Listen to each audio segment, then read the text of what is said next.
வாக்குறுதி கொடுக்கல. நீங்க எந்த பிரஸ்?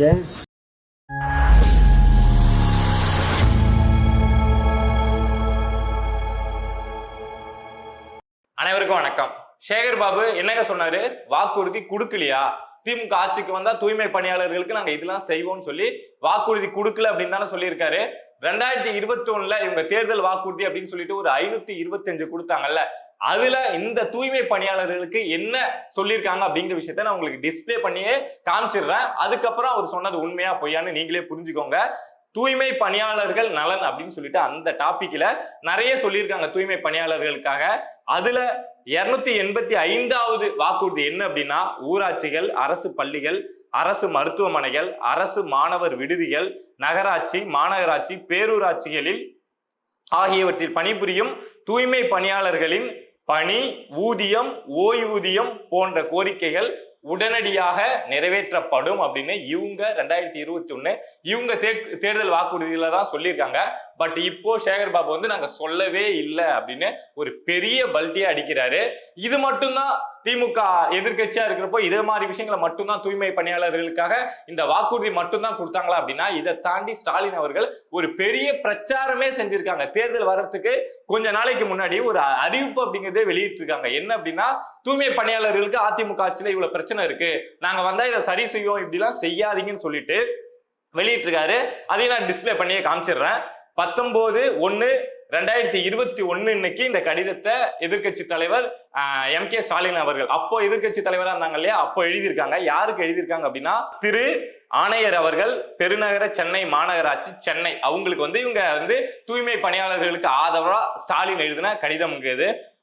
அன்புடையர் வணக்கம். கடந்த 10 முதல் 12 ஆண்டுகளாக NULM திட்டத்தில் சென்னை மாநகராட்சியில் தற்காலிக தூய்மை பணியாளர்களாக பணியாற்றி வந்த 12,000 பேரை திடீரென்று 11/1/2021 அன்று பணி நீக்கம் செய்திருப்பது மிகுந்த வேதனையாக உள்ளது. இந்த தூய்மை பணியாளர்கள் அனைவரும் சீன பிரதமர் வருகை, வர்தா, நிவர் ஆகிய புயல்கள் மற்றும் கொரோனா பேரிடர் போன்ற பல்வேறு நெருக்கடி மிகுந்த காலகட்டங்களில் தூய்மை பணியாற்றியவர்கள். அது மட்டுமின்றி இவர்கள் 90% பேர் பட்டியலின வகுப்பை சேர்ந்தவர்கள் என்பதை தங்களின் கவனத்திற்கு கொண்டு வர விரும்புகிறேன் அப்படின்னு சொல்லிட்டு, இவர்கள் பணி நிரந்தரம் செய்ய வேண்டும் என்ற வழக்கு சென்னை உயர்நீதிமன்றத்தில் நிலுவையில் இருக்கும் போது பணி நீக்கம் செய்திருப்பது நல்ல நிர்வாக நடைமுறை அல்ல என்று தெரிவித்துக் கொள்ளும் அதே வேளையில், வாழ்வாதாரம் மற்றும் திறம்பட ஆற்றிய பணி கருதி 12,000 பேரையும் மீண்டும் பணியில் அமர்த்திடுமாறு தங்களை அன்புடன் கேட்டுக்கொள்கிறேன். 2021 19ஆம் தேதி ஜனவரி மாசம் வெளியிட்ட அறிக்கை. அப்போ பேசுனது வேற வாயி, இப்போ பேசுறது நாரவாயி அப்படிங்கிற மாதிரி. அப்போ இவங்களே தான் இந்த தூய்மை பணியாளர்களுக்காக இவங்க எங்களுடைய ரத்தம், இவங்க எங்களுடைய சொத்து அப்படிங்கிற மாதிரி இவங்க தான் அறிவிப்பு வெளியிட்டு இருக்காங்க. ஆனா இப்போ இவங்க ஆட்சியில இருக்கக்கூடிய சென்னையில இருக்கக்கூடிய சில மண்டலங்களை தனியாருக்கு கொடுக்கறாங்க.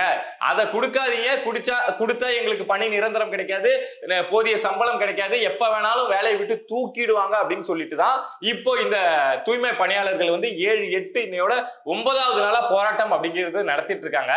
எதிர்கட்சியா இருக்கிறப்போ ஒரு பேச்சு, ஆளுங்கட்சியா வந்தா இந்த சேகர் பாபு மாதிரி நாங்க எங்க சொன்னோம் அப்படின்னு சொல்லிட்டு மீடியாவே மிரட்டி விட்டுட்டு போறதுதான் இவங்க வேலையா இருக்கு.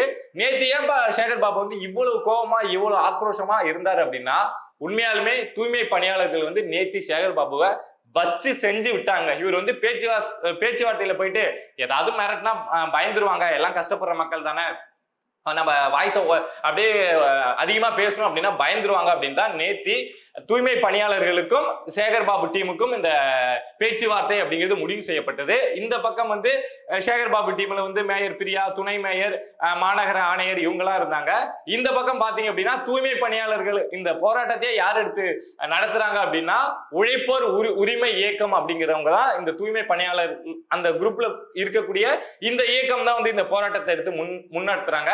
சோ அந்த இயக்கத்தை சேர்ந்தவங்களும் அந்த இயக்கத்தோட அட்வொகேட் இந்த 2 பேருக்கும் தரப்புல நேற்று காலையில மாநகராட்சி பில்டிங்ல வந்து ஒரு முதற்கட்டமா ஒரு பேச்சுவார்த்தை அப்படிங்கிறது நடக்குது. பட் அது சரி வரல. திரும்ப நைட்டு 9:15 மணிக்கு இந்த பேச்சுவார்த்தை தொடங்கும் அப்படின்னு சொல்லியிருந்தாங்க. அதே மாதிரி மாநகராட்சி பில்டிங்குள்ள வந்து 2 தரப்பும் வந்து 9:15 மணிக்கு உள்ள போனாங்க. பட் ஃபர்ஸ்ட் சேகர் பாபு என்ன சொல்லியிருக்காரு அப்படின்னா, மிரட்டி பார்த்திருக்காரு. இவரு தான் நமக்கு தான் தெரியும்ல, அவர் தான் பேட்டை ரவுடின்னு சொல்லுவாங்களே, போயிட்டு இருக்கிறவங்க எல்லாம் கஷ்டப்படுறவங்க நம்ம மிரட்டினா பயந்துருவாங்க அப்படின்னு சொல்லிட்டு, என்ன எங்கள்கிட்டயே நீங்க பிரச்சனை வச்சுக்கிறீங்களா, முதல்வர் அவரையே நீங்க விமர்சிக்கிறீங்களா, முதல்வர் குடும்பத்தை பத்தியே நீங்க வந்து மீடியாவில எல்லாம் பேசுறீங்களா, நாங்க நினைச்சிருந்தோம் அப்படின்னா முதல் நாள் நீங்க போராட ஆரம்பிச்சீங்கல்ல அன்னைக்கே வந்து அடிச்சு உங்க போராட்டத்தெல்லாம் கலைச்சு விட்டுருப்போம். இப்ப நீங்க வெளியில போராடுறீங்க, பாத்ரூம் எங்க யூஸ் பண்றீங்க, மாநகராட்சி பில்டிங்ல தானே யூஸ் பண்றீங்க அப்படின்லாம் சொல்லிட்டு மிரட்டி பார்த்திருக்காரு. ரொம்ப நேரம் இந்த மிரட்டல் அப்படிங்கிறது போயிருக்கு. பட் இந்த தூய்மை பணியாளர்கள் தரப்புல இருந்து கொஞ்சம் கூட அந்த இசைவு அப்படிங்கிறது கொடுக்கவே இல்லை. நீ என்ன வேணாலும் பேசு, நீ என்ன வேணாலும் மிரட்டு, நாங்க எங்களுடைய கோரிக்கையில உறுதியா இருக்கோம் அப்படிங்கிற மாதிரி ரொம்ப ஸ்ட்ராங்கா இருந்திருக்காங்க. ரொம்ப நேரம் கத்தி அது இதுன்னு பேசி பார்த்த சேகர் பாபு வந்து அவருக்கு வேற அசிங்கமா போயிருக்கும். பக்கத்துல மேயர் பிரியாலாம் இருக்காங்க. அந்த டைம்ல இவரு சொல்லி அவங்க கேட்கல அப்படின்னா பிரியா வேற என்னடா இந்த ஆளை நம்ம பெரிய அப்படின்னு நினைச்சிட்டு இருக்கோம் அப்படின்னு பார்த்திருக்கோம். இவருக்கு என்ன பண்றதுன்னே தெரியல. சரி ஒரேடியா காலில் விழுந்துரும் அப்படின்னு சொல்லிட்டு, நானும் ரொம்ப கஷ்டப்பட்டவன் தான். ஆரம்பத்துல நான் ஒரு ஐயப்ப பக்தர், ரொம்ப கஷ்டப்பட்டுட்டு தான் இருந்தேன். ஆனா ரொம்ப கஷ்டப்பட்டு இப்போ வந்து ஒரு அமைச்சர் ஆயிருக்கேன், உங்களுடைய கஷ்டம் அப்படிங்கிறது எங்களுக்கு புரியும் அப்படின்னு சொல்லிட்டு அப்படியே தலைகீழா டோனை முழுசா மாத்திட்டு ரொம்ப அப்படியே சென்டிமெண்டா பேச ஆரம்பிச்சிருக்காரு. அந்த சென்டிமெண்ட்டுக்கும் தூய்மை பணியாளர்கள் வந்து கொஞ்சம் இறங்கி வந்து, நீ சென்டிமெண்டா பேசு, மிரட்டு, என்ன வேணாலும் பண்ணு, எங்களுடைய கோரிக்கையை நிறைவேற்று அப்படிங்கிற மாதிரி ரொம்ப ஸ்ட்ராங்கா இருந்திருக்காங்க. 9:15 மணிக்கு உள்ள போனவங்க 11:30 மணிக்கு இந்த தூய்மை பணியாளர்கள் அந்த டீம் வந்து பேச்சுவார்த்தைக்கு போன டீம் வந்து 11:30 மணிக்கு வெளில வந்துட்டாங்க. உள்ள சில விஷயங்கள் இதை மாதிரி போயிருக்கு, வெளியில வந்துட்டாங்க. ஆனா மேயர் பிரியா, இந்த சேகர் பாபு அந்த டீம் வந்து உள்ளே இருந்திருக்காங்க. திரும்ப 1:30 மணிக்கு இந்த டீம் இருக்காங்கல்ல, வெளியில வந்தாங்கல்ல தூய்மை பணியாளர்கள் டீம், அவங்க வந்து திரும்ப 1:30 மணிக்கு நைட்டு உள்ள போயிருக்காங்க. போயிட்டு உள்ள என்ன நடந்தது அப்படின்னு தெரியல. அடுத்த 10 நிமிஷத்துல திரும்ப ஏதாவது மூட மாத்திட்டு வந்து மிரட்டல் இல்ல ஏதாவது பண்ணி, இல்ல உங்க குடும்பத்தை தூக்கிடுவேன், நீ தானே இந்த போராட்டம் முன்னாடி இருந்து நடத்துற, உன்ன என்ன பண்றேன் பாரு அப்படின்னு ஏதாவது பேசியிருப்பாரு. அவர் பேசுற ஆள் தான். சோ என்ன பேசுறாருன்னு தெரியல. அடுத்த 10 நிமிஷத்துலயே நீ இப்படியே தனியா செவுத்து கூட பேசிட்டு இருங்க சேகர் பாபு, நீங்க செவுத்தை பார்த்து மிரட்டுங்க அப்படிங்கிற மாதிரி இந்த டீம் வந்து திரும்ப வெளியில வந்துட்டாங்க. இவங்க வெளியில வந்ததுக்கு அப்புறம் 1:50 சேகர் பாபு, மேயர் பிரியா, துணை மேயர், அந்த மாநகராட்சி ஆணையர் எல்லாருமே வெளியில வராங்க. அப்போதான் அங்க பத்திரிகையாளர்கள் வந்து நைட்டு 1:50 அந்த நேரத்துல இந்த பிரஸ் மீட் அப்படிங்கிறது நடக்குது. அவ்வளவு நேரம் எல்லா பத்திரிகையாளர்களும் சரி சேகர் பாபு வந்து ஏதாவது சொல்லுவாரு, நாங்க வந்து பேச்சுவார்த்தையில முடிச்சிட்டோம், இல்ல நாங்க வந்து இனிமே இந்த தனியார் மயமாக்குதல் இந்த விஷயத்தை இந்த மண்டலத்தெல்லாம் தனியாருக்கு கொடுக்க மாட்டோம், அதே மாதிரி ஏதாவது சொல்லுவாரு அப்படின்னு வெயிட் பண்ணிட்டு இருந்தா உள்ளே செம்மையா வச்சு செஞ்சு விட்டாங்க போல இந்த தூய்மை பணியாளர்கள் தரப்பு. செஞ்சு விட்டது அப்படின்னா அவர் சொல்றதை இவங்க கேட்கல, நீங்க என்ன வேணாலும் பேசுங்க, நாங்க எங்களுடைய விஷயத்துல உறுதியா இருக்கோம் அப்படின்னு சொல்லிட்டு இருந்திருக்காங்க. சோ அந்த கடுப்புல வெளியில வந்த சேகர் பாபு வந்து அதே கடுப்புல இங்க பேச ஆரம்பிக்கிறாரு. பத்திரிகையாளர்கள் கேள்வி கேட்கிறாங்க, இதை மாதிரி நீங்க தானங்க வாக்குறுதி கொடுத்தீங்க, உள்ள என்ன நடந்தது அப்படிங்கிறதெல்லாம் கேட்கறாங்க. அதுக்கப்புறம் நீங்க தானங்க வாக்குறுதி கொடுத்தீங்க, ஏங்க செய்யல அப்படிங்கிற மாதிரி கேட்கறாங்க. உடனே என்ன பதில் சொல்றதுன்னு தெரியாம, நாங்க எங்க வாக்குறுதி கொடுத்தோம், இப்ப நடந்த விஷயத்த பேசு, சும்மா தேவையில்லாதெல்லாம் பேசாத அப்படின்னு சொல்லிட்டு, நீங்களாம் பத்திரிகையாளரா அப்படின்னு சொல்லிட்டு பத்திரிகையாளரை மிரட்டக்கூடிய வேலை அப்படிங்கிறத சேகர் பாபு செஞ்சிருக்காரு. பட் இது ஒன்றும் புதுசு கிடையாது. சேகர் பாபு வந்து இதை மாதிரி செய்யறது ஒன்றும் புதுசு கிடையாது. அதுக்காக தலைமை வந்து இவர் மேல நடவடிக்கை எடுத்துருமா அப்படின்னா அதுவும் எடுக்காது. ஏன்னா அவர் வந்து துர்கா ஸ்டாலின் அவர்களுக்கு ரொம்ப க்ளோஸ், கிச்சன் கேபினெட்டுக்கு ரொம்ப க்ளோஸா இருக்கிறப்போ யாரு என்ன நடவடிக்கை எடுப்பாங்க. சோ இந்த நேத்தி இந்த பிரஸ் மீட் முடிஞ்சதுக்கு அப்புறம் என்ன தகவல் வெளியாயிருக்கு அப்படின்னா, இன்னைக்கு திரும்ப வந்து 2 தரப்புல இருந்தும் பேச்சுவார்த்தை அந்த கூட்டம் அப்படிங்கிறது மாநகராட்சி பில்டிங்ல நடக்க போகுது அப்படிங்கிற செய்தி வெளியாயிருக்கு.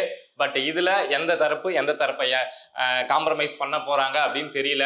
ஆனா இந்த தூய்மை பணியாளர்கள் வைக்கக்கூடிய கோரிக்கை அப்படிங்கிறது 100% நியாயமானது. அதை நாங்க வந்தா செய்வோம் அப்படின்னு சொல்லி இந்த திமுக அவங்களுக்கு நம்பிக்கையை கொடுத்து நம்பிக்கையை ஊட்டி தான் நாங்க வந்தா உங்களை காப்பாத்துறோங்க, அதிமுக ஆட்சியில இருந்து நாங்க உங்களை காப்பாத்தி விடுறோம், இவ்வளவு கஷ்டப்படுத்திட்டாங்க தூய்மை பணியாளர்களை, ஆனா நாங்க வந்தா காப்பாத்துறோம் அப்படின்னு சொல்லி தான் இவங்க வாக்குறுதி கொடுத்திருக்காங்க, அறிவிப்பு வெளியிட்டிருக்காங்க, எல்லாம் பண்ணி தான் ஆட்சிக்கு வந்தாங்க. பட் இப்போ அதை செய்யல அப்படிங்கறதா இந்த மக்களுடைய பெரிய கோபமா இருக்கு. 4.5 வருஷமா நாங்க காத்திருந்தோம் இவங்க செய்வாங்கன்னு, ஆனா இவங்க செய்ய மாட்டேங்கிறாங்க, எங்களை பணி நிரந்தரம் செய்வாங்க அப்படின்னு நம்ம காத்துட்டு இருந்த இந்த நேரத்துல வந்து எங்களை தனியாருக்கு வந்து தாரவார்த்து கொடுக்குறாங்க, இதை ஒத்துக்க மாட்டோம் அப்படின்னு சொல்லிட்டு 9 நாளா இந்த போராட்ட தூய்மை பணியாளர்கள் வந்து அந்த ரிப்பன் பில்டிங் முன்னாடி இருக்கக்கூடிய பிளாட்ஃபார்ம்ல சும்மா படுதா போட்டு, இப்போ கிளைமேட் தமிழ்நாட்டுல எப்படி இருக்கு அப்படின்னு உங்களுக்கே தெரியும், மழை வருது, திடீர்னு வெயில் அடிக்குது அப்படிங்கிற மாதிரி இருக்கு. அந்த சூழல்ல கூட வீட்டுக்கு போகாம நாங்க இந்த ஒரு இடத்த தவற விட்டோம் அப்படின்னா எங்க வாழ்க்கையே முடிஞ்சு போயிடும் அப்படிங்கிற அடிப்படையில அவங்க படுத்திருக்கிறது, அவங்க இருக்கக்கூடிய அந்த சூழலை பார்க்கறதுக்கே ரொம்ப கஷ்டமா இருக்கு. பட் அரசு இதுல என்ன முடிவு எடுக்கும் அப்படின்னு தெரியல. வீடு தேடி போய் சேவை செய்யறதெல்லாம் அப்புறம் இருக்கட்டும், ரோடு தேடி வந்து மக்கள் போராடுறாங்க.